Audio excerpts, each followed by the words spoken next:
एक दिन दुर्योधन जा रहा था, थर समझ करके जल में गिर पड़ा। द्रौपदी छत पर खड़ी थी, ताली मार के हंसने लगी। बोली कि अंधे के अंधे ही पैदा हुए हैं।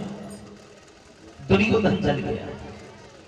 दुर्योधन बोला है द्रौपदी हंस रहे हैं, अभी तेरे हंसने का समय है, हंस ले, खूब हंस। लेकिन जिस दिन तू अंधों के फंदों में फंसेगी तब तुझे पता चलेगा कि अंधे के अंधे हुआ करते हैं या आंखों वाले होते हैं। कौरवों पांडवों के बीच में जुआ हुआ। मामा सकनी उसमें चाल रही। पांडव लोग सब कुछ हार गए। पास में जब कुछ नहीं बचा तो अंत में द्रौपदी को भी दांव पर लगा दिया। द्रौपदी को भी हार गए। दुर्योधन ने आदेश किया है कि द्रौपदी को सभा में लाया जाए। द्रौपदी जब सभा में पहुंची है, चीरहरण का आदेश हुआ और जिसके ऊपर नजर डालती है उसकी नजर नीचे झुक जाती है। कोई सहारा नहीं मिला द्रौपदी को।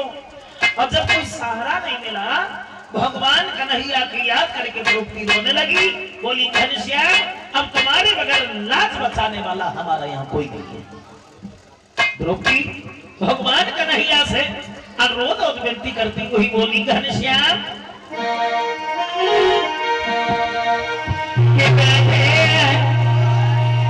परिवारी समरिया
कन्हैया से अनुरोध करते हैं तो भगवान कन्हैया जाकर के द्रौपदी की लाज बचाते हैं। उसी दिन से ये महाभारत का युद्ध बढ़ता ही चला गया। 18 दिन में 18 छड़ी सेना मारी जा चुकी है। विनाश हुआ दुर्योधन का, लेकिन पांडव 5 के 5 ही बने रहे। भगवत श्रोताओ, एक समय की बात है, दुर्योधन उदास बैठा हुआ था।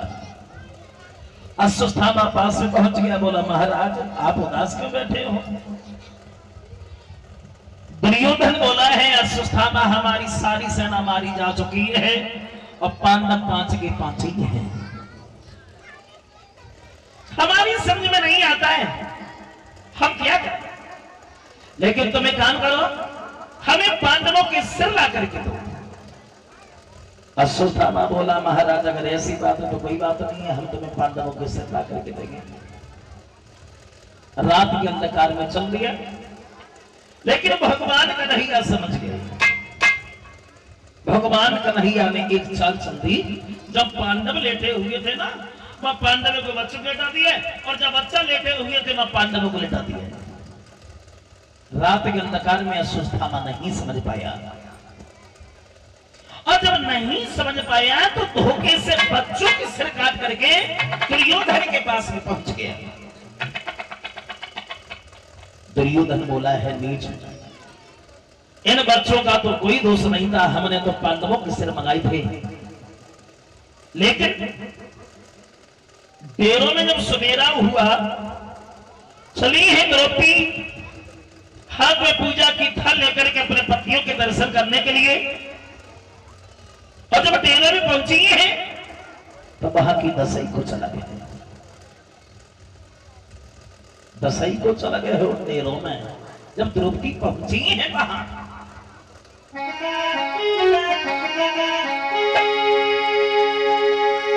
डेरों में खून बह रहा था, हरियाणा हरी रो रही थी।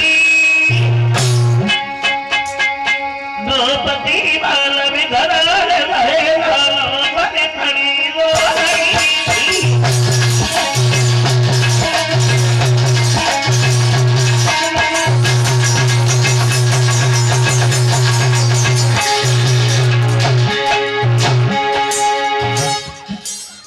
द्रौपदी जब हाथ में पूजा की थाल लेकर के अपने पति को दर्शन करने के लिए जब बनी है,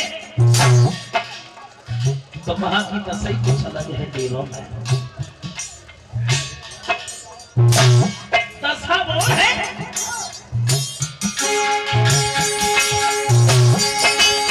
डेरों में खून बह रहा है, हरियाणा हरी हो रही थी।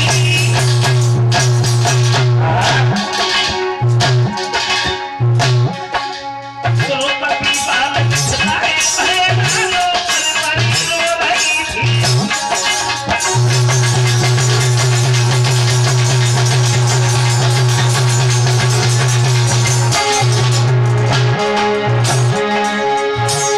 द्रौपदी जब पहुंची है, अकस्मात भगवान कन्हैया पहुंच गए, और जो भगवान कन्हैया पहुंचे, द्रौपदी बोली आइए घनश्याम, अगर इस खेल में जरा सी भी कसर बाकी है तो तुम उसे पूरा कर लो, पूरा कर लो।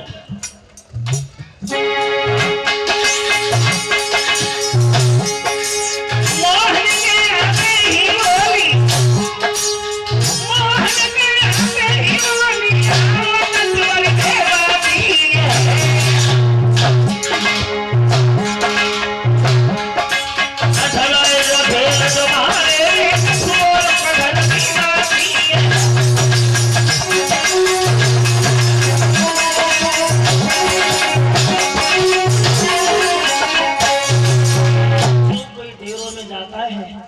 खड़ा होकर के रोने लगता है। अकस्मात जब भगवान कन्हैया पहुंचे हैं तो द्रौपदी बोली आइए घनश्याम, अगर इस खेल में जरा सी भी कसर बाकी है तो तुम उसे पूरा कर लो। भगवान बोले हैं द्रौपदी, अगर आज हम ऐसा नहीं करते तो बच्चों के नहीं तुम्हारे पतियों के सिर काटे जाते। लेकिन तब तक अर्जुन आगे बढ़े। अर्जुन बोले हैं घबराओ नहीं द्रौपदी, घबराओ नहीं। जिसने भी हमारे बच्चों के सिर काटे हैं, अगर तुम्हारे चरणों पर न डाल दिया तो आज ये धनुष बाण चलाना छोड़ देंगे। भगवान कन्हैया बोले, हे अर्जुन, प्रण तो बहुत जल्दी कर लेते हो। अर्जुन बोले, प्रभु लीला सब तुम्हारी है, क्या चलो कि चलो चलिए। अश्वत्थामा को जाकर के चारों तरफ से घेर लिया, जंजीरों में कस लिया, कैदियों की तरह लेकर के चल दिए। और जब कैदियों की तरह लेकर के चले, ले जाकर के द्रौपदी के चरणों पर डाल दिया, लेकिन वो अश्वत्थामा रोज और विनती करने लगा, कहने लगा इसमें हमारा कोई दोष नहीं है। दुर्योधन के कहने के आधार पर हम तो पांडवों के सिर काटने के लिए आए थे, लेकिन धोखे से बच्चों के सिर कट गए हैं, हमारा इसमें कोई दोष नहीं है। द्रौपदी ने जब रोता हुआ अश्वत्थामा को देखा तो दिमाग में दूसरी बात गूंज गई। द्रौपदी बोली, घनश्याम एक बात तुमसे कहें। कहो। आज जैसे बच्चों के ग्रह में हम दुखी हैं, और अगर ये मर गया तो इसकी मां को बहुत कष्ट होता। तुम एक काम करो, इसे छोड़ दो। भगवान कन्हैया बोले हैं, द्रौपदी आज हम समझ गए, बलवानों का भी सम्मान है तो तुम्हारी जैसी अबलाओं से, आज अगर ये पृथ्वी ढकी हुई है तो सिर्फ तुम्हारी जैसी महिलाओं से। अश्वत्थामा को छोड़ दिया, और जब अश्वत्थामा को छोड़ दिया तो उसने ये नहीं सोचा है कि द्रौपदी और कन्हैया ने कितनी बड़ी दया की है जो हमें छोड़ दिया है।